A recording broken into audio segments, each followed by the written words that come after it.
Olá! No Judiciário em Evidência de hoje, vamos falar sobre as atribuições do órgão especial do TJCE, que completou 5 anos de funcionamento. Veja também, magistrados recebem treinamento sobre processo judicial eletrônico. E a SMEC cedia lançamento de revista com estudos de juristas internacionais.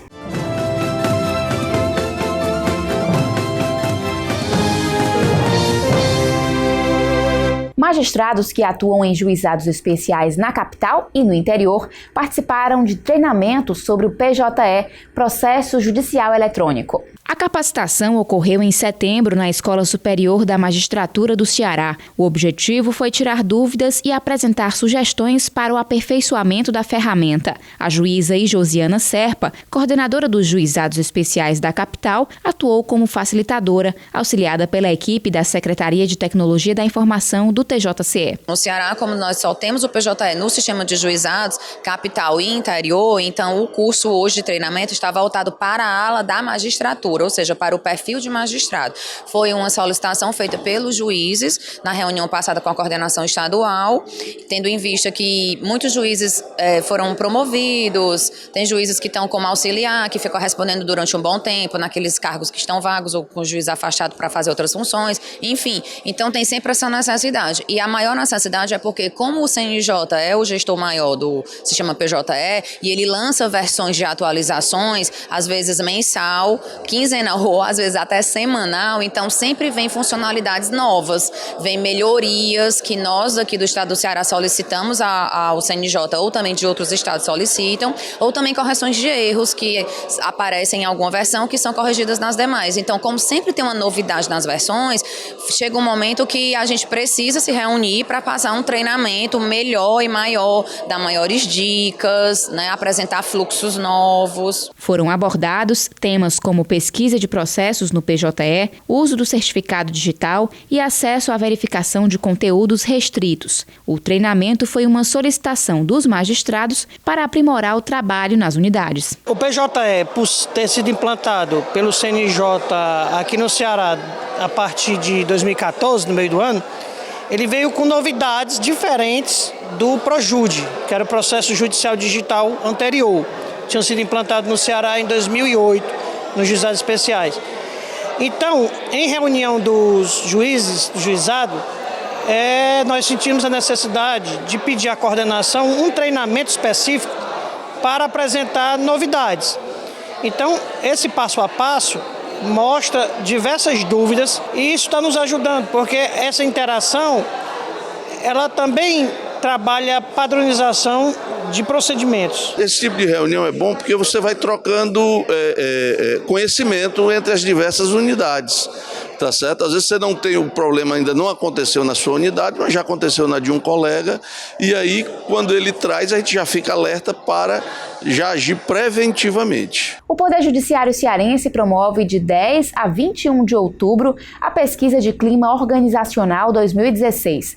A ação é coordenada pela Secretaria de Gestão de Pessoas do TJCE. A pesquisa fica disponível na página da Educação Corporativa do TJCE e também pode ser acessada por link encaminhado ao e-mail. Magistrados, servidores, terceirizados e estagiários podem participar. Não é necessário se identificar para responder ao questionário. Essa é a 4ª edição da pesquisa, que tem o objetivo de identificar o grau de satisfação dos colaboradores com a instituição e com o trabalho que realizam. O questionário está dividido nas categorias perfil, institucional, unidade, relacionamento interpessoal, comunicação, motivação, liderança e condição de trabalho. A diretora da Divisão de Educação Corporativa, Erlane Farias, explica que os resultados colhidos vão servir para criar ações voltadas à crescente melhoria da satisfação. O objetivo da pesquisa de clima é mensurar, ouvir o servidor, tanto sobre o ambiente de trabalho, como sobre o clima organizacional mesmo, a relação do servidor com o ambiente, a relação interpessoal dos servidores.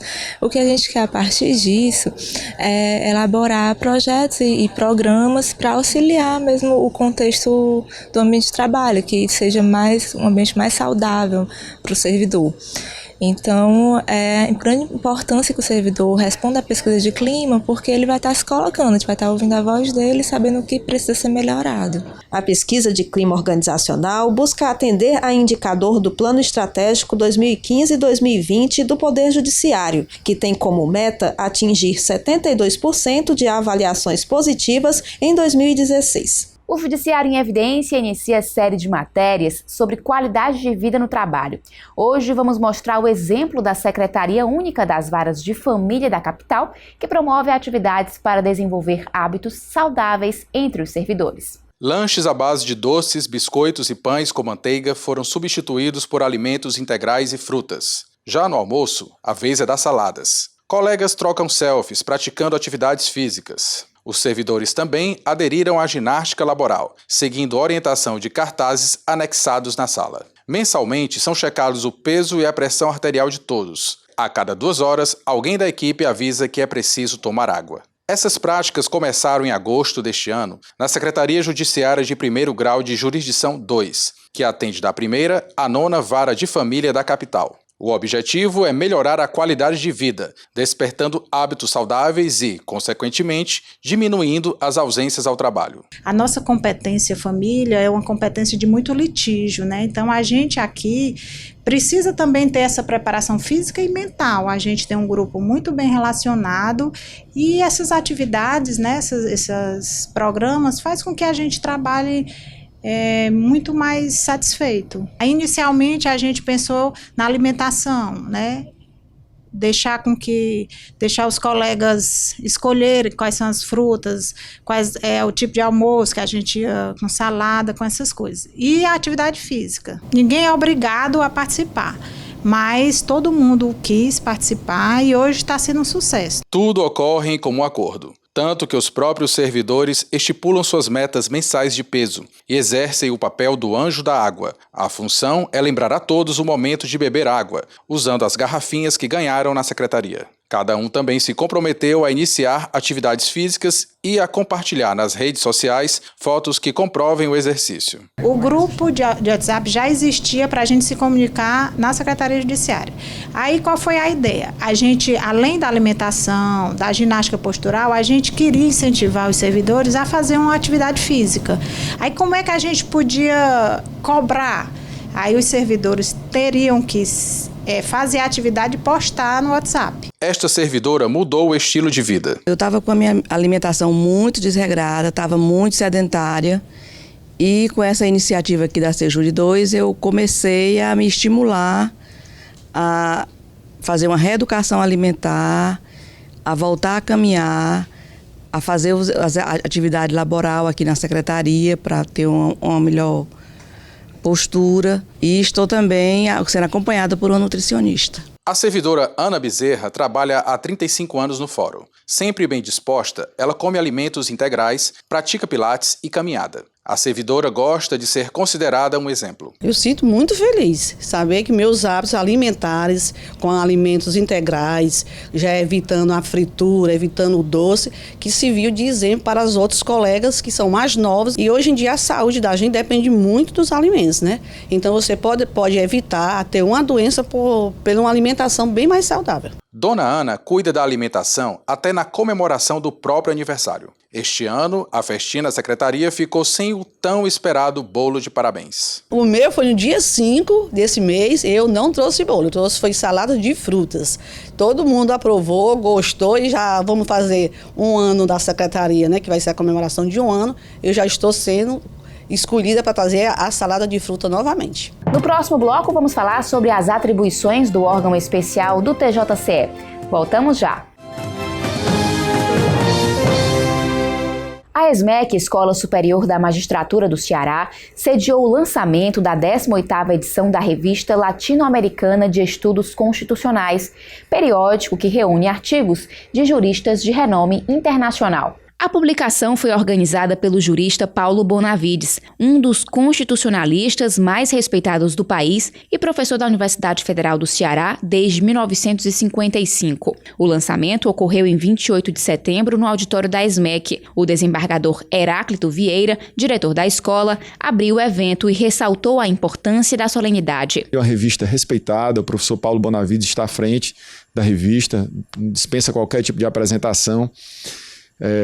E a importância é relativa aos articulistas, que são conhecidos nacionalmente, e também aos temas desenvolvidos, né? Hoje, no momento que o país passa, com crises institucionais, nada mais relevante e determinante para solucionar essas crises do que recorrer à Constituição. Prestigiaram o lançamento magistrados, profissionais do direito, professores, alunos e servidores da Justiça Estadual, além do diretor-geral da Fundação Demócrito Rocha. O desembargador Fernando Ximenes participou como um dos articulistas do periódico e falou da relevância. Essa revista tem tido uma repercussão e uma dimensão internacional. Isso se deve muito, como eu digo, à respeitabilidade do professor Paulo Bonavides, a criteriosidade na escolha desses artigos, né?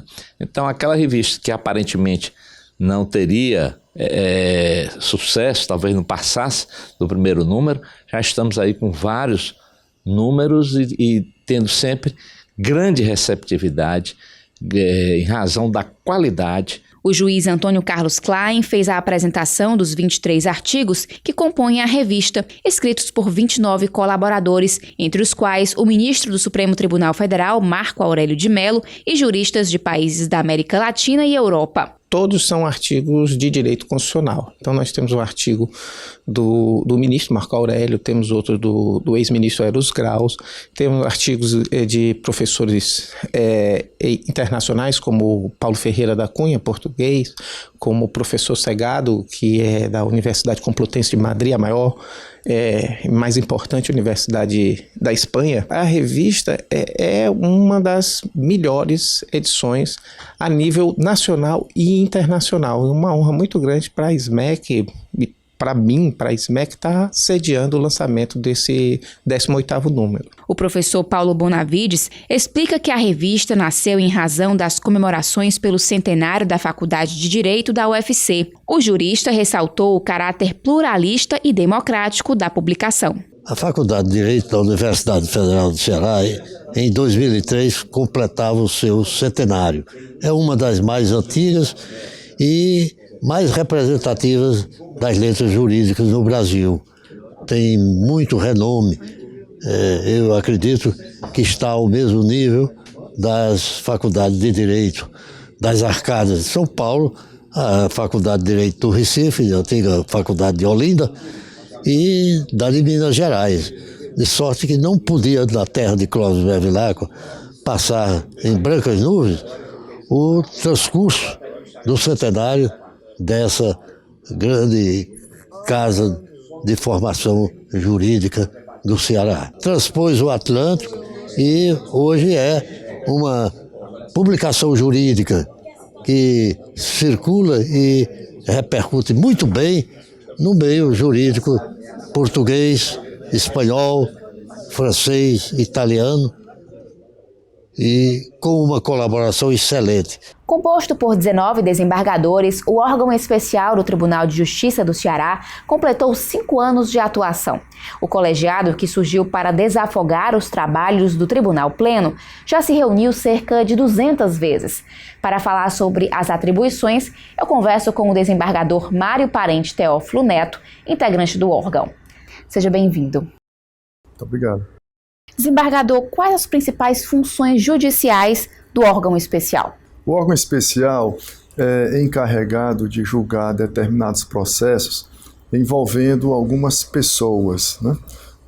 Em razão exatamente da autoridade que exercem, ficam, portanto, sob a incumbência do órgão especial. Como você bem disse, as atribuições que antes eram do Tribunal Pleno passaram para o órgão especial exatamente em razão do aumento do número de desembargadores no Tribunal de Justiça do Ceará, que hoje conta com o número de 43. Então, é um tanto inviável sempre reunir esse conjunto de pessoas para deliberar sobre alguns assuntos, envolvendo algumas autoridades.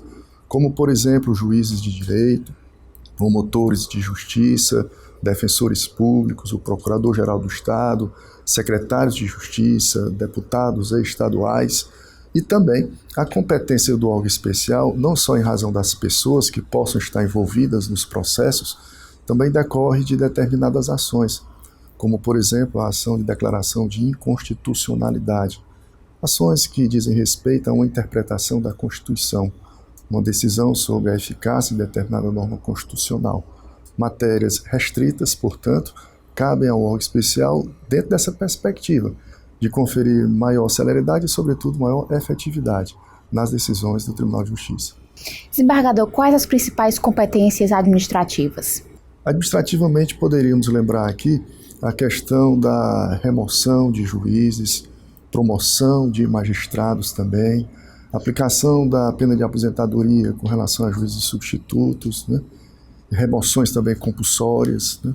São algumas atribuições que ficam a cargo deste órgão. O senhor foi integrante da comissão que elaborou o novo regimento interno do TJCE este ano. Que alterações no órgão especial foram promovidas com o novo regimento? Antes do novo regimento, nós tínhamos demandas com um certo número elevado, por exemplo, que envolviam o comandante-geral da Polícia Militar e do Corpo de Bombeiros. E essas demandas eram processadas no órgão especial. Com o novo regimento interno, passaram a ficar a cargo da competência, seja das câmaras criminais ou das câmaras de direito público, conforme a matéria seja penal ou da seara civil. Houve, portanto, assim, um certo filtro no que tange a um acervo de processos que tramitavam no órgão especial. Procurou-se fazer uma distribuição mais equitativa e mais racional no que tange a competência para o processamento dessas matérias, já que também houve a modificação das câmaras cíveis em câmaras de direito público e de direito privado, bem como também houve o aumento de mais uma câmara criminal. Então viu-se a necessidade de retirar um pouco da competência do órgão especial para essas câmaras menores. Que tipo de ação tem prioridade de julgamento no órgão? Podemos lembrar as ações de habeas corpus, que envolvem o direito de liberdade do cidadão em razão do abuso de autoridade, também o mandado de segurança, que tem a ver com a existência de um direito líquido e certo, decorrente também de uma conduta, de um ato de abuso de autoridade, as ações cautelares em face de ações de declaração de inconstitucionalidade também têm prioridade nos julgamentos do órgão especial. Eu diria, resumidamente, demandas que envolvem a Constituição diretamente, a interpretação da Carta Constitucional e dois dos grandes direitos ou bens jurídicos que o cidadão possui. A liberdade, exatamente, e a manifestação dentro dessa liberdade, não só de ir e vir, mas também de praticar determinados atos que muitas vezes é cesseado através da via do mandado de segurança, como disse, violando o direito líquido e certo. E, desembargador, é preciso maioria absoluta para deliberar sobre todos os assuntos? Não, nem todas as questões há a exigência dessa maioria absoluta. Essa maioria absoluta pode ser cobrada, vista, por exemplo, quando há necessidade de aplicação de uma determinada deliberação administrativa envolvendo juízes substitutos, uma remoção compulsória, aí tem-se um quórum diferenciado. A maioria absoluta também ela é exigida para que se possa ter determinados julgamentos onde há uma apreciação mais pormenorizada, e aqui não é bem uma maioria absoluta, mas uma maioria de 2/3, por exemplo, quando envolve a questão da constitucionalidade de determinada norma, né? Então se tem um quórum diferenciado nas decisões do órgão especial. Vamos para um breve intervalo e daqui a pouco voltamos a falar sobre o órgão especial do TJCE. Correição, função administrativa exercida pelo Corregedor-Geral da Justiça e juízes corregedores que tem por finalidade corrigir erros e abusos de autoridades e dos serventuários de justiça. Estamos de volta para continuar falando sobre as atribuições do órgão especial. Nosso convidado é o desembargador Mário Parente. Desembargador Mário, com que frequência o órgão se reúne e como se dá a dinâmica das sessões? O órgão especial se reúne sempre às quintas-feiras, portanto semanalmente, a partir de 13h30, E essas reuniões acontecem com um quórum, como já dito anteriormente, de 19 desembargadores, é o total, né, que compõe o órgão especial. Para a abertura dessas sessões é exigido um quórum de 10 desembargadores, pelo menos, né, para então que se possa iniciar com os trabalhos e as votações de cada sessão. Normalmente são sessões que perduram durante toda a tarde na apreciação das matérias de sua competência. Dependendo do volume de serviço, né, da demanda do acervo processual, eventualmente são marcadas sessões extraordinárias para as reuniões do órgão especial. Desembargador, que competências ficam restritas ao Tribunal Pleno, composto por todos os desembargadores do TJCE? A competência do Tribunal Pleno, por retratar exatamente a composição de todos os desembargadores, retrata aqui uma competência para questões mais gerais, né? Tanto a cunho administrativo como o judicial propriamente dito. Então nós temos, por exemplo, o Tribunal Pleno com competência para analisar a abertura de processo administrativo disciplinar contra magistrados, né? E sendo deliberado pela abertura, a distribuição para um dos desembargadores que compõem o Tribunal Pleno, exatamente para dar início ao devido processo legal. Também o Tribunal Pleno se reúne para a escolha dos seus dirigentes, eleição do seu presidente, vice-presidente, de corregedor também. Como disse, questões de índole, sobretudo administrativa, e que diz respeito ao funcionamento do tribunal como um todo. E existe uma frequência das reuniões do Tribunal Pleno? Não, podemos dizer que as reuniões do Tribunal Pleno, elas se caracterizam por serem extraordinárias, né? Na medida em que elas ocupam, muitas vezes, o lugar do funcionamento ordinário do órgão especial, posto que o Tribunal Pleno também, quando se reúne, é às quintas-feiras, em regra, com prejuízo das sessões do órgão especial. Desembargador, quem compõe o órgão especial e como é feita a escolha dos membros? O órgão especial ele é composto por desembargadores que são eleitos, na sua metade, e também desembargadores seguindo o critério de antiguidade. Temos um total de 19 integrantes e que essa antiguidade e esses desembargadores que são eleitos, obviamente, têm um peso igualitário nas suas votações. Esses desembargadores são eleitos em votação do Tribunal Pleno, né, que se reúne exatamente para eleger esses integrantes. O desembargador disponibiliza, se tiver interesse, o seu nome, né, para integrar o órgão especial, e aí se submete ao escrutínio dos seus pares. Esses desembargadores que são eleitos, eventualmente acontecendo uma vacância, são substituídos por outros desembargadores também eleitos, e no caso da metade que compõe o órgão pelo critério de antiguidade, esses desembargadores são substituídos, eventualmente, na vacância, por desembargadores também mais antigos, seguindo a ordem decrescente de antiguidade no tribunal. Qual o tempo de duração do mandato? O mandato é de 2 anos, sendo admitida uma reeleição. Aqueles que integram por antiguidade, não há uma temporariedade. Mas, desembargador, existe a opção de quem é mais antigo não querer fazer parte do órgão especial, por exemplo? Tradicionalmente se encara essa integração junto ao órgão especial, essa composição no órgão especial, como um dever, né? Um dever exatamente da função. O órgão especial é um órgão de natureza colegiada, incumbido de levar adiante questões, vamos dizer, de destaque, né? Onde o Tribunal de Justiça é chamado a se pronunciar. Então deve se encarar sempre como um dever do ofício. Eventualmente, em razão de alguma circunstância peculiar que impeça o desembargador de compor, né, obviamente deverá apresentar essa sua impossibilidade, e o tribunal então analisa na discricionariedade que tem, no dever que tem, de zelar pela melhor composição possível desse órgão, a busca de um outro desembargador, também seguindo o critério de antiguidade, que possa substituir este magistrado. E, desembargador, qualquer cidadão pode acompanhar as sessões do órgão especial? Sim, sem dúvida alguma, e isso é bastante salutar. As sessões são públicas e normalmente nós temos a presença de advogados, temos a presença de estudantes de direito também, de professores aqui e acolá, estão levando também seus alunos para verem em loco o funcionamento do Poder Judiciário através de uma das suas mais altas composições, que é o órgão especial. Além das sessões do órgão especial que acontecem semanalmente, também existem as sessões das câmaras de direito público, direito privado e também as criminais. Elas são abertas também? Sim, igualmente. Em regra, a natureza pública dos julgamentos do Poder Judiciário. Então, as sessões, de um modo geral, são abertas ao público, independentemente de tratar-se de uma Câmara Criminal, ou de uma Câmara de Direito Privado, ou de Direito Público. Lógico que muitas vezes as pessoas estranham um pouco isso, porque dizem, eu fui e a porta estava fechada, etc., mas para o grande público, né?